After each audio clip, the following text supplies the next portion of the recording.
जय गुरु जी संगत जी। संगत जी, गुरु जी की डिवाइन कॉल सत्संग प्लेटफॉर्म में आप सभी गुरु परिवार का हार्दिक स्वागत है। शुक्राना गुरु जी महाराज का कि उन्होंने मुझे ये सेवा दी कि मैं आप सभी गुरु परिवार के समीप आके गुरु जी के कल्याण महिमा अनुभव का वर्णन कर पा रही हूँ। अनंतम शुक्राना मेरे गुरु जी महाराज का। संगत जी, आज जो मैं सत्संग आपके साथ शेयर कर रही हूँ वो सुनने के बाद आपके अंदर तक की रूह कांप जाएगी।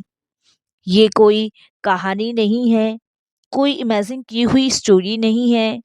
ये हमारी ही दुनिया का वो सच है जिसको हम इग्नोर कर देते हैं। संगत जी, एक ऐसी संगत आंटी का सत्संग है जिनकी जिंदगी जो कि अंदर से टूट गई थी। वो बिल्कुल अंदर से मर चुकी थी और फिर किसी अनदेखी अनजानी दिव्य शक्ति ने उसे अपने पास बुलाकर जिंदा कर दिया। संगत जी, आज का जो सत्संग है वो सरिता आंटी का सत्संग है। बहुत प्यारा सत्संग है, ब्लेसिंगफुल सत्संग है। तो मेरी तो विनती है आपसे कि सत्संग को अंत तक सुनिएगा, ध्यान से सुनिएगा और पूरा सुनिएगा, क्योंकि संगत जी, सत्संग का मतलब ही सत्य का संग है और सत्संग की प्राप्ति हम सभी जानते हैं जब ही होती है जब गुरु कृपा होती है। तो प्लीज आप बिल्कुल भी इसे स्किप ना कीजिएगा और गुरु जी का शुक्राना कीजिएगा कि घर बैठे आपको इतना ब्लेसिंगफुल सत्संग सुनने का मौका मिल रहा है। इसके अलावा अगर आप भी अपने सत्संग अनुभव शेयर करना चाहते हैं तो हिंदी में साफ राइटिंग में आप अपना सत्संग लिखकर हमारी जीमेल आईडी पर अपना सत्संग भेज सकते हैं। हमारी जीमेल आईडी का लिंक आपको डिस्क्रिप्शन बॉक्स में मिल जाएगा। और सत्संग आपको पसंद आए तो आप इसको लाइक कीजिए, चैनल को सब्सक्राइब कीजिए, वीडियो को ज़्यादा से ज़्यादा संगत में शेयर ज़रूर कर दीजिएगा और बेल आइकन दबाना बिल्कुल भी नहीं भूलिएगा। जब भी कोई लेटेस्ट सत्संग आएगा उसका नोटिफिकेशन आपके पास आएगा। तो चलिए संगत जी, चलते हैं गुरु जी महाराज के सत्संग की ओर। सत्संग शुरू करने से पहले करते हैं गुरु जी का मंत्र जाप। ओम नमः शिवाय, शिव जी सदा सहाय। ओम नमः शिवाय, गुरु जी सदा सहाय। जय गुरु जी संगत जी। संगत जी, सबसे पहले गुरु जी महाराज के चरणों में कोटि कोटि नमन। सारी संगत जी को जय गुरु जी। मेरा नाम सरिता है, वैसे घर में मुझे साहिबा भी कहा जाता है और मैं शुक्राना करती हूँ गुरु जी महाराज का कि उनकी असीम कृपा, असीम ब्लेसिंग से मुझे ये शुक्राना सत्संग शेयर करने का मौका मिल रहा है। हम इस लायक तो नहीं है संगत जी कि हम ईश्वर की वर्णना अपने इस दुष्ट मुंह से कर सकें, क्योंकि बहुत छल कपट और पापों से हमारा ये शरीर, हमारी ये जीव भरी होती है। इसी से हम निंदा करते हैं, इसी से हम बुरा भला कहते हैं, इसी से हम अच्छा कहते हैं। जो भी वाणी हमारी बोलती है वो इस मुख से ही बोलती है। इसीलिए इस तुच्छ मुंह से मैं कुछ गुरुजी के वर्णन कर पा रही हूँ तो मैं भाग्यशाली अपने आप को समझती हूँ कि ये मेहर है ईश्वर की मुझ पे कि मैं आज अपना एक शुक्राना सत्संग आप सभी के साथ शेयर कर पा रही हूँ। संगत जी, जिंदगी ने इस कदर मुझे तोड़ दिया है ना कि मैं अपने में ही सिमट के रह गई हूँ।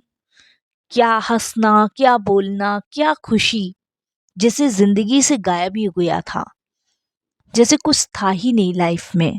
और ये उन सब की जीवन की कहानी है, उन सब के जीवन का हिस्सा है जो इस दर्द को जी रहे हैं, जो जी चुके हैं और जो आने वाले समय में जिएंगे। मैं तो बस गुरुजी से यही अरदास हमेशा से करती आई हूँ, प्रार्थना करती आई हूँ कि जीवन में कभी भी कोई इतना बुरा समय ना देखे जो मैंने देखा। संगत जी, सोचते हुए भी कभी कभी तो ऐसा डर लगता है ना कि मानो लगता है कि अगर गुरुजी ना होते तो शायद मेरे जीवन का कोई अस्तित्व नहीं रहता, कोई पहचान नहीं होती, कुछ भी नहीं होता। संगत जी, वो तो मैं शुक्राना करती हूँ अपने गुरु परम पिता पूजनीय महाराज का कि उन्होंने मुझे अपनी शरण में उस समय ले लिया जिस समय मेरे पास कोई नहीं था। और यकीन मानिए संगत जी कि अगर भगवान की शरण पानी है, गुरुजी की शरण पानी है, गुरुजी का द्वार पाना है, गुरुजी की ब्लेसिंग्स पानी है, गुरुजी के चरण पाने हैं, या अपने आप को गुरुजी की संगत के रूप में अपने आप को ढालना है, तो 100% समर्पण आज ही कर दीजिए। जब आप 100% समर्पण अपने गुरु को कर देते हैं ना, तो उस समय आपकी पूरी ज़िंदगी की भाग-दौड़ आपके गुरु के हाथ में होती है।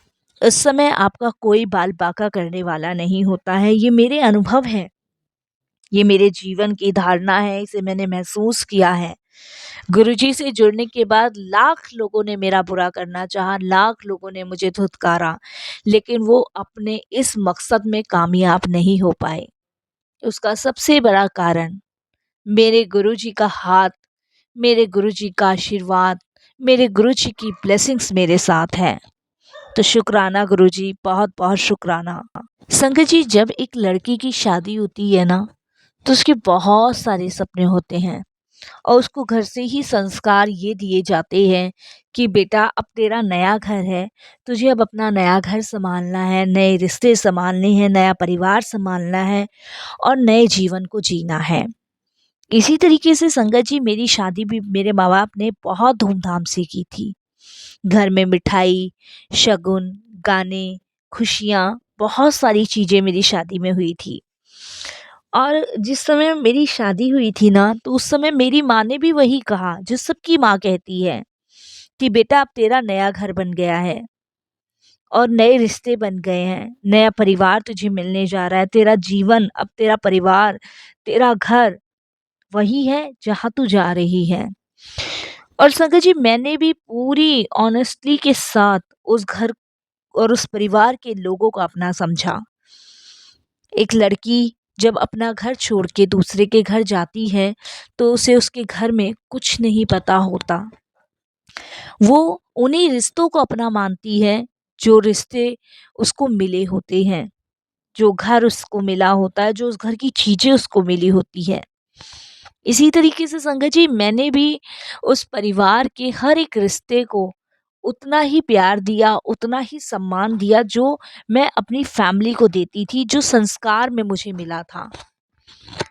लेकिन संगत जी, मुझे ये नहीं पता था कि जिसको हम जितना मानते हैं, वही हमसे दूर जाना चाहता है। पर ससुराल पहुँचते ही मुझको रोज़ ताने सुनने पड़ते थे। संगत जी, रोज़ मुझे उल्टी-सीधी बातें सुनने को मिलती थी, वो चीज़ें सुनने को मिलती थी जो शायद मैंने कभी सुनी भी नहीं थी। और ये हकीकत है संगत जी, एक लड़की अपने मायके में थोड़ी बहुत अपने माँ-बाप से डाँट ज़रूर खा सकती है, लेकिन वो सब नहीं सुन सकती जो उसने सुना। मैंने भी संगत जी, जब पहली बार अपने लिए गालियाँ सुनी, मुझे बड़ा अजीब लगा। जब मुझे ये कहा जाता था कि तुम हमारी तरह नहीं हो, तुम्हारे घर में संस्कार नहीं है, तुम्हारी सोच बहुत गलत है, संस्कार तो माँ देती है, तुम्हारी माँ ने तो कोई संस्कार ही नहीं दिए हैं, तुम्हारी गलत सोच की वजह से हमारा परिवार जो है तहस नहस हो जाएगा। हस्बैंड का उल्टा सीधा बिहेव, मतलब बहुत सारी ऐसी चीज़ें जो मैंने फर्स्ट टाइम सुनी। हर रोज़ संगत जी इंसल्ट, हर रोज़ कैरेक्टर डाउट्स, हर चीज़ में कमी निकालना। और सोचो संगत जी, जब आप ऐसे हो ही नहीं और आपके कैरेक्टर पे एकदम से उँगलियाँ उठा दी जाए कि आप तो ऐसे हो, तुम्हारा तो ये चल रहा है, तुम्हारा तो वो चल रहा है, तो संगत जी सबसे बुरा लगता है। हर रोज़ मेरे किसी ना किसी काम में सिर्फ़ कमी निकालनी, कोई काम मेरा पसंद नहीं करना। रोज़ इंसल्ट, किसी के सामने भी। और सबसे बड़ा शौक ये था कि मेरे पति, जिनकी मुझे सबसे ज़्यादा ज़रूरत थी, जिनको मेरे को लगता था कि वो मेरी सपोर्ट में होने चाहिए और जिनकी मुझे सबसे ज़्यादा ज़रूरत थी, वो आँख बंद करके खड़े रहते थे। वो कुछ नहीं बोलते थे, कुछ भी नहीं। चाहे सही हो, चाहे गलत हो, सब गलती मेरी। इतना रोई तो मैं संगत जी जब भी नहीं थी जब मैं अपने माँ-बाप से बिछड़ रही थी। इतना मैं जब रोई जब मैं ससुराल के अंदर थी। मैं रोज रोती थी, रोज। संगत जी, हर दिन अपने आप से कुछ ना कुछ सवाल पूछने कि मैंने कहाँ गलत हूँ, मैंने क्या गलती की है, मैंने क्या चीज गलत बोली है, मैंने क्या गलत किया है। सबकी होती है, मेरी भी तो हुई है। क्या कमी मेरे माँ बाप ने संस्कारों में दी। ऐसे संगत जी मैं डेली अपने आप से सवाल पूछती थी। मेरी हालत ऐसी हो गई थी जैसे कि अब गई अब गई। एक दिन तो संगत जी फुल फाइट हुई।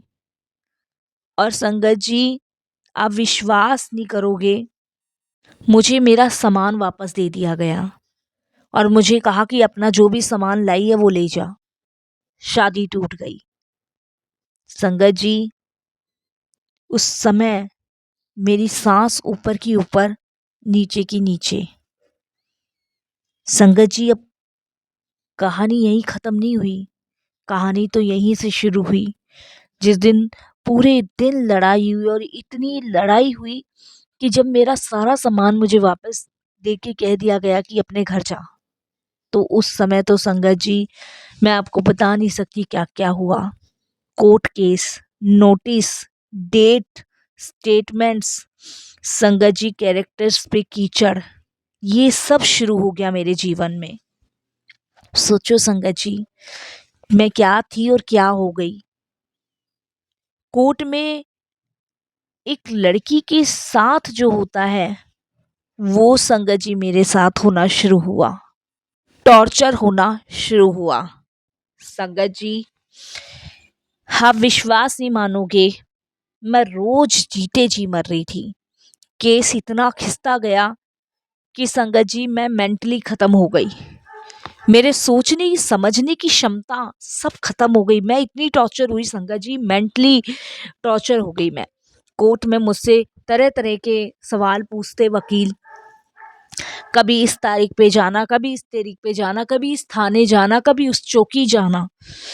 मैं तो संगत जी पूरी तरह खत्म सी हो गई थी, मानो कि मेरा जीवन खत्म। अब तो बार बार बस मन में एक ही चीज आ रही थी कि अपने आप को खत्म कर लूं।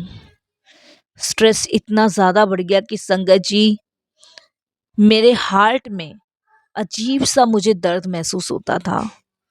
देखो संगत जी, क्या जीवन मेरा रहा, कितने जीवन में परेशानियां मेरे आई कि एक शादी करके गई हुई लड़की कहाँ तक पहुंच गई। चेस्ट में मेरे इतना पेन रहता था संगत जी कि मैं आपको बता नहीं सकती। सांस लेने में दिक्कत, प्रॉब्लम्स इतनी बढ़ गई कि मुझे वीकनेस रहने लगी। संगत जी, मुझसे मेरा शरीर नहीं संभल रहा था, क्योंकि संगत जी मैं मेंटली टॉर्चर हो चुकी थी। टेंशन दिन पर दिन बढ़ती जा रही थी। इतना स्ट्रेस कि मैंने जीना ही छोड़ दिया। खाना पीना सब कुछ मेरा छूट गया। और बार बार वही चीज याद आ रही थी कि मैंने ऐसा क्या किया जो मेरे साथ उन लोगों ने ऐसा किया। एक लड़की अपना सब परिवार छोड़कर दूसरे के घर जाती है, उसे वो मान सम्मान ना मिलकर धुतकार मिले, और एक दिन सामान देके वापस भेज दिया जाए तो क्या होता है। मैं कोर्ट कचहरी लोगों के सवालों के आंसर देते देते थक गई थी। कभी कोई वकील पूछ रहा है, कभी कोई पुलिस वाला पूछ रहा है। मैं थक चुकी थी संगत जी, मैं पूरी तरह थक चुकी थी। कुछ नहीं था मुझ में। जब मेरी प्रॉब्लम्स हेल्थ की बढ़ी, तब मैंने डॉक्टर को दिखाया, टेस्ट करवाए। टेस्ट जब हुए संगत जी, जब उसकी रिपोर्ट्स आई, एब नॉर्मल चेंजेस आने लगे। डॉक्टर्स बोले, जितना शौक स्ट्रेस तुमने लिया है ना, उसने अंदर से तुम्हारी बॉडी को गिरा दिया है, तुम्हें एडमिट होना पड़ेगा। डॉक्टर्स ने ये बात कही कि तुम्हें हॉस्पिटल में रुकना पड़ेगा। संगत जी, मैं हॉस्पिटल में एडमिट हुई। 2 दिन मैं वार्ड में रही और फिर मुझे आईसीयू में शिफ्ट कर दिया गया। आईसीयू का दरवाज़ा मेरे सामने बंद हुआ और बाहर मेरी माँ ग्राउंड में बैठी बैठी रो रही थी कि क्या से क्या मेरी बेटी को हो गया। आईसीयू में मैं 3 दिन बाद संगत जी आई और डॉक्टर्स ने मेरी फैमिली को बुलाया और कहा, हम कोशिश कर रहे हैं पर रिकवरी के चांसेस बहुत कम हैं।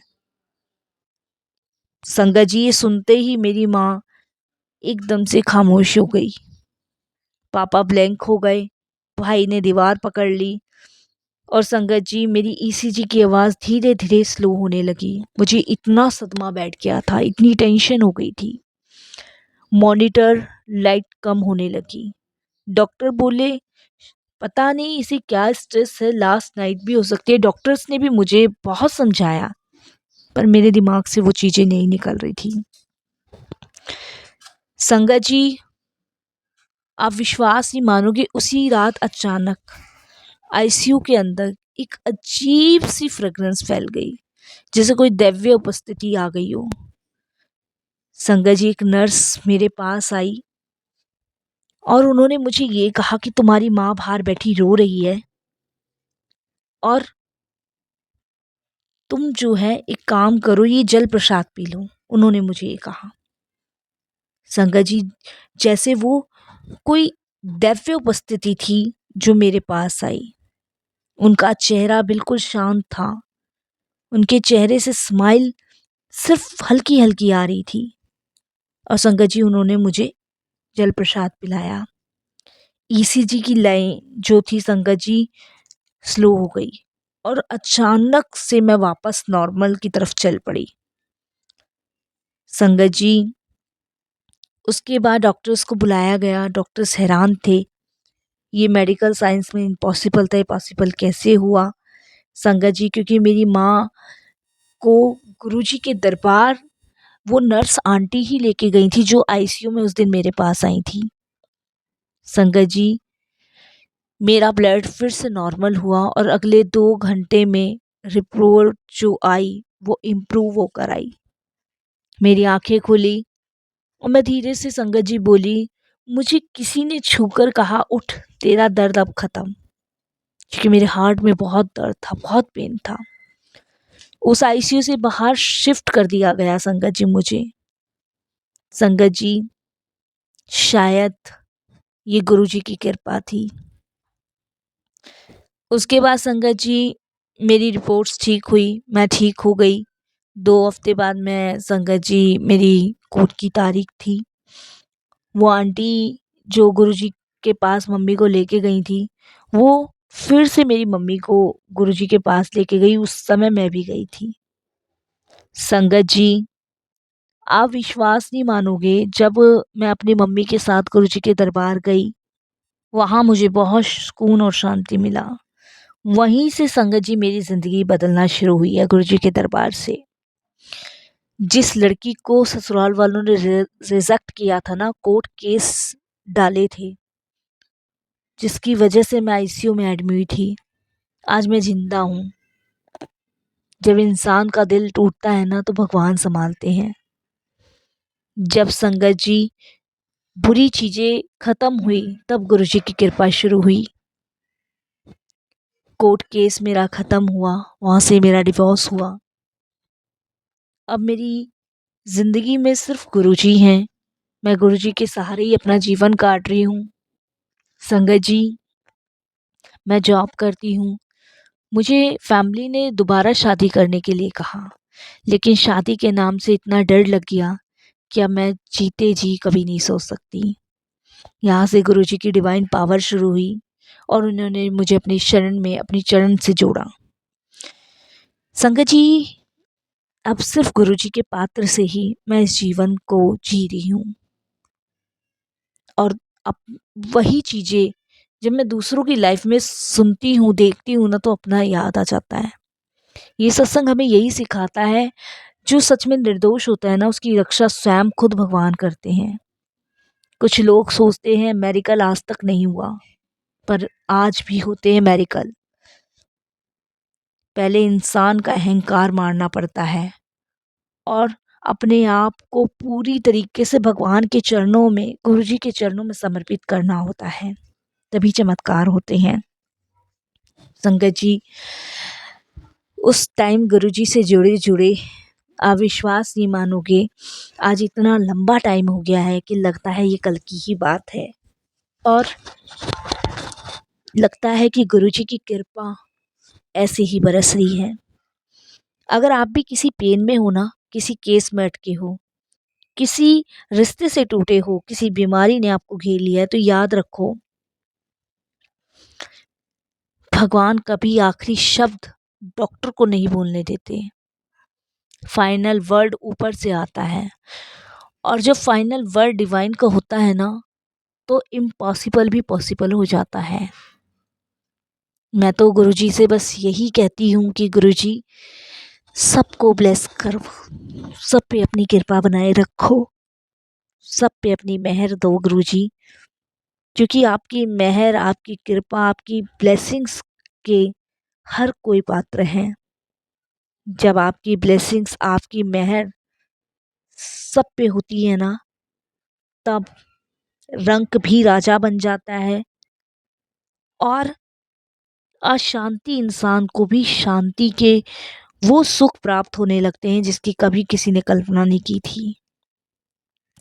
मैं भाग्यशाली हूँ जो मुझे गुरुजी ने जोड़ा, और मैं उन लोगों को भी यही कहती हूँ कि आप लोग भी भाग्यशाली बन सकते हो, बसल्त अपना पूरा जीवन अपने गुरु के चरणों में समर्पित कर दो, और फिर देखो कैसे आपके जीवन में हर एक दुख परेशानी करवट ले लेती है, कभी आपको नज़र ही नहीं आएगी।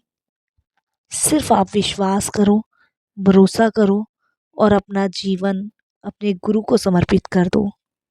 संगत जी, मैं इसी के साथ अपने सत्संग को विराम दूंगी। ओम नमः शिवाय। शिव जी सदा सहाय। ओम नमः शिवाय। गुरु जी सदा सहाय। जय गुरु जी। शुक्राना गुरु जी।